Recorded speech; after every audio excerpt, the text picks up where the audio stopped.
Nangyari ito taong 1991. Binatang-binata pa ako noon at kasagsagan pa ng mga kalokohan ko sa buhay. Ako si Tomas at makakasama ko sa kwento na ito ang dalawa sa mga matalik kong kaibigan na magpasa hanggang ngayon ay kaibigan ko pa rin, sina Jan at si Nanding. Ngayon matatanda na kami't mga pamilyadong tao na. Palagi pa rin magkakasama tuwing linggo para mag-inuman ng bahagya at magbanding-banding. At madalas sa mga kwentuhang lasing namin ay yung naranasan namin isang gabi taong 1991. 20 anyos kami nito. Siya nga pala, magkababata kaming tatlo. Sabay nag-aral, grade 1 hanggang grade 6, 4th year. Pero ang kalungkutan nga lang, hindi kami nakapag-college. Hindi naman kasi kami nagmula sa may kayang pamilya. Taga Las Piñas po kami at bandang Las Piñas lang din po ito nangyari. Noong mga panahon po na yan, nagtatrabaho na po kami niyan. At hulaan ninyo, magkakasama rin po kaming tatlo sa trabaho. Nagtatrabaho kami noon sa isang pabrika dyan sa may Alabang. Hindi ko na lang sasabihin kung ano yon. Maganda naman ang kitaan namin noon kasi isa kami sa mga nauna at regular na kami. Magaganda na rin ang posisyon namin. At kahit sa edad na 20, may mga pera-pera na kami noon kasi mga binata pa kami noon . Nagbibigay din kami sa mga magulang namin pero mostly, ang kinikita namin noon napupunta lang sa bulsa namin, sa bisyo namin, sa mga kung ano-anong walang kwentang bagay. Ang hilig namin noon, lalo na kapag sahod, inuman sa may beer house. Halos lahat na ata ng beer house sa may Las Piñas, Parañaque, Cavite, Pasay, Alabang, Muntinlupa, napuntahan na namin. At syempre, kapag may pagkakataon, kumakana kami ng abab. Sensya na Sir Paul . Pinasulat ko pala to sa anak ko. Kaya yung pagkakasulat, baka mamaya ilagay niyan. Mga usong salita ngayon. Anyway, heto na nga. Isang gabi noon, sahod namin. Biglang nagsalita si Nanding nang pauwi na kami nito sa amin. Tumas dyan. May bago akong alam na beer house. Katatayo lang daw. Sa may Las Piñas lang din. Ano, inuman na naman ba, Nanding? Abay syempre. Tara. Sino bang tatanggi dyan? Baka mamaya mas magaganda yung mga chika babes doon. Sawang-sawa na ako sa mga babae doon sa lagi nating pinupuntahan . Tuwang-tuwa kaming tatlo noon. Malaki ang kinikita namin . Isa pa, puro lang kami kalokohan. Go with the flow lang ba? Matapos namin bumiyahe papunta doon sa bagong beer house, inabigla naman kami ni Tomas at Jan. Kasi itong beer house na ito, malayo sa mga establishmento. Maganda rin ang pagkakagawa. Kahoy, kawayan, bubong. Tapos preskong-presko. Tapos ang pangalan ng beer house, Sirena. Literal na Sirena ang pangalan ng beer house. Tapos may disenyo pang Sirena.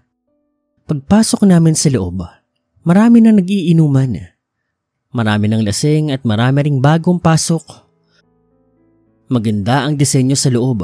May mga kumakanta, may mga nagsasaya, may mga nagsisiyawan. Agad naman kaming humanap na pwestong tatlo. At pagkaupo, agad-agad ay may nagdala ng minubok.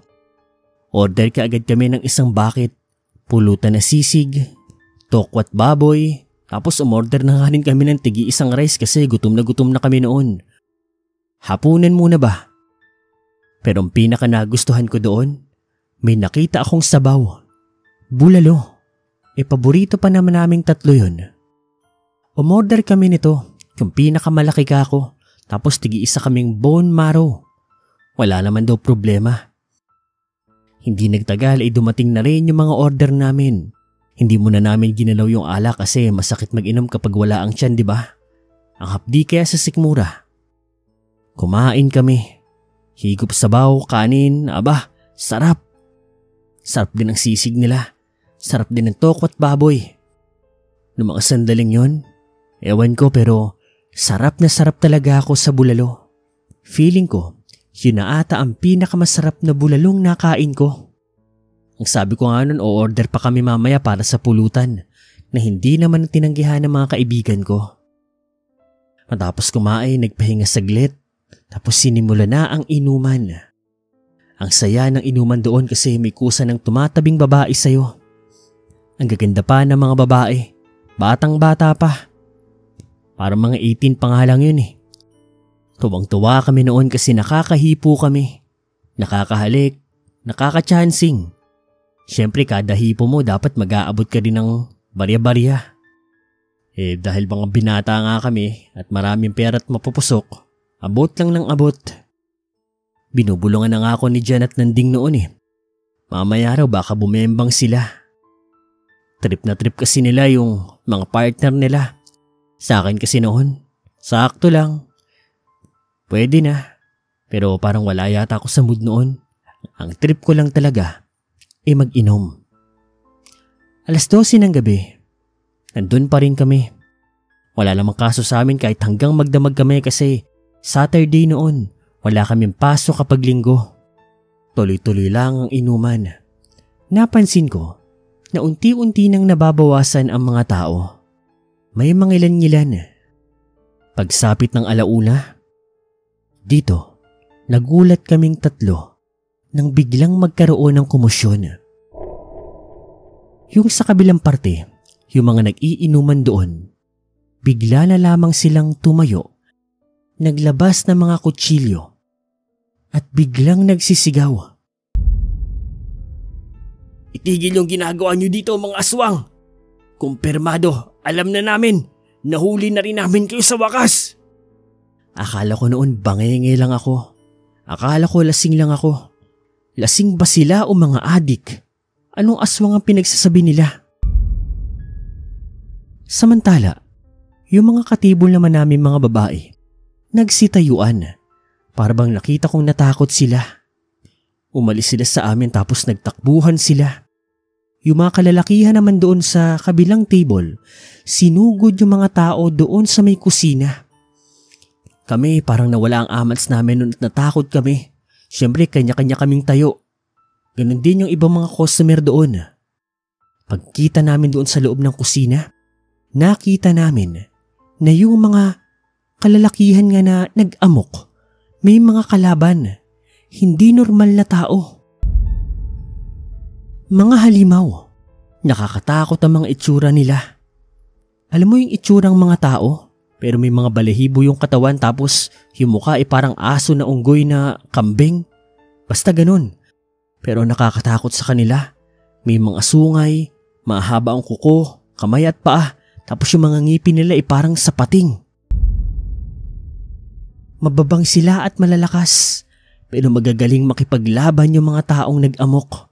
At hindi nagtagal, tumakbo yung mga halimaw papaalis ng lugar na iyon. Tapos maya-maya, naglabasan naman yung mga taong nag-amok. Tapos nilapitan kami isa-isang mga customer. "Ayos lang ba kayo, mga pare? Ano bang nangyari? Kumain ba kayo ng mga pagkain na hinanda nila?" "Uy." Heto, magkalamansi juice kayo." Inabutan kami ng mga bote na may mga kalamansi juice nga at ininom namin yon. At pagkatapos kanya-kanya kaming sukahan. At yung mga sinuka namin, nakakadiri. Ang langsa, ang baho, amoy dugo. Tapos kulay itim na ang mga ito. "Ano po bang nangyayari?" "Yung mga tauhan dito sa beer house na to, mga aswang, mga nangyayanggaw. Halika kayo." Inaya nila kami doon sa loob ng kusina at laking gulat at panlulumo na lamang namin nang makakita kami ng mga katawan ng tao na putol-putol.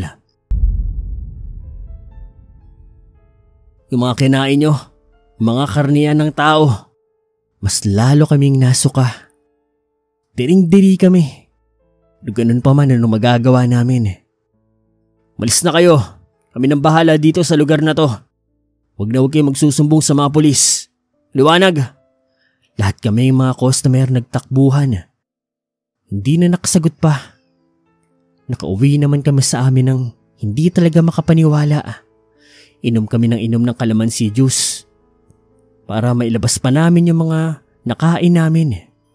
At alam niyo ba, walang kumalat na kwento tungkol doon sa beer house na iyon dahil kinabukasan lang noon nang sinubukan namin bumalik doon, dinimolish na ang nasabing beer house.